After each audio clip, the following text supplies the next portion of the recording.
बहुत समय पहले की बात है। स्वर्गलोक में देवी लक्ष्मी और उनकी बहन अलक्ष्मी का वास था। दोनों बहनों का स्वभाव एक दूसरे से बिल्कुल विपरीत था।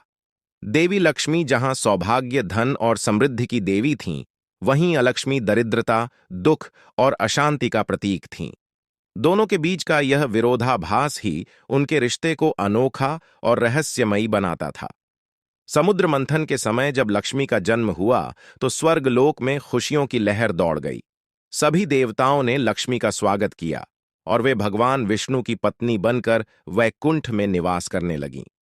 उनकी बहन अलक्ष्मी का जन्म भी उसी समुद्र मंथन से हुआ, लेकिन उसके जन्म के साथ ही चारों ओर अंधकार फैल गया। उसका चेहरा भयावह था और उसकी आंखें अग्नि के समान जल रही थीं। देवताओं ने अलक्ष्मी को स्वर्गलोक से दूर कर दिया, क्योंकि वे जानते थे कि जहां अलक्ष्मी होगी वहां केवल दरिद्रता और अशांति होगी। समय बीतता गया और दोनों बहनें अपनी अपनी जगह निवास करने लगीं। लेकिन एक दिन अलक्ष्मी ने ठान लिया कि वह अपनी बहन लक्ष्मी से बदला लेगी। उसने एक चालाक योजना बनाई। वह धरती पर उतरी और वहां एक गांव में निवास करने लगी। उस गांव में लोग बहुत गरीब और दुखी थे। अलक्ष्मी ने धीरे धीरे वहां दरिद्रता और कलह का बीज बोया, जिससे गांव वाले और भी परेशान हो गए। गांव वालों ने देवी लक्ष्मी से मदद की प्रार्थना की। लक्ष्मी ने उनकी प्रार्थना सुनी और तुरंत गांव पहुंची। लेकिन जब वे गांव पहुंची तो उन्हें महसूस हुआ कि वहां कुछ अजीब था।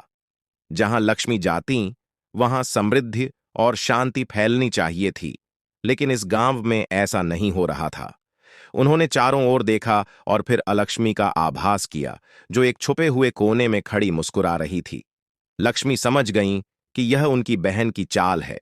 उन्होंने गांव वालों से कहा, अगर तुम सच में समृद्ध चाहते हो तो तुम्हें अपने मन और घर को शुद्ध करना होगा। इस गांव में आलस्य, असत्य और अन्याय का वास है, जो अलक्ष्मी को आकर्षित करता है। जब तक तुम इन बुराइयों को दूर नहीं करोगे, तब तक अलक्ष्मी यहां से नहीं जाएगी। गांव वालों ने लक्ष्मी की बात मानी और पूरे गांव की सफाई शुरू कर दी। उन्होंने अपने आचरण में सुधार किया, सच्चाई और परिश्रम को अपनाया। धीरे धीरे अलक्ष्मी का प्रभाव कम होने लगा और अंततः वह गांव छोड़कर चली गई। लेकिन कहानी यहीं खत्म नहीं होती। जब अलक्ष्मी जा रही थी तो उसने अपनी बहन लक्ष्मी से कहा, तुमने मुझे यहां से भगा तो दिया, लेकिन याद रखना, जहां भी आलस्य, असत्य और अन्याय होगा वहां मैं फिर लौट आऊंगी, और इस बार मुझे रोकना आसान नहीं होगा। लक्ष्मी ने गंभीरता से सिर हिलाया और कहा, जब तक लोग सत्य और धर्म के मार्ग पर चलेंगे तुम्हारा कोई अस्तित्व नहीं रहेगा।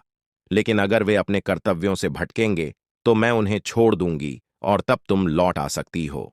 इस प्रकार लक्ष्मी और अलक्ष्मी की यह कहानी हमें सिखाती है कि समृद्धि और दरिद्रता हमारे अपने कर्मों पर निर्भर करती है।